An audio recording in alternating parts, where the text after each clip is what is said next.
مباشره واحمد حسن بيرد عليا وبيرد على جوزيه وبيرد على الجماهير وبيقول لهم يا ناس ياهو انا احمد حسن، عاوزين تفكروا فيا اتفضلوا. بقول لهم القلب، النيه المشاوره دي الصراحه يا ابني النيه صافيه، فبالتالي ربنا بيكرمك لانك صافي، وبالتالي ربنا خلق لك الفرصه اللي تعيد بيها نفسك مره ثانيه، واللي نجحت انك تفجر الجماهير في المدرجات وتعلي حسنا.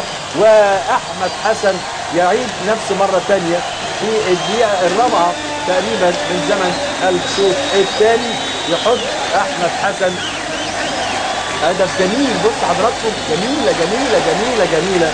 1 الاهلي لا شيء النادي المقاصه، واحمد حسن في مصالحه رباني، مصالحه رباني بعد 3 دقايق كده.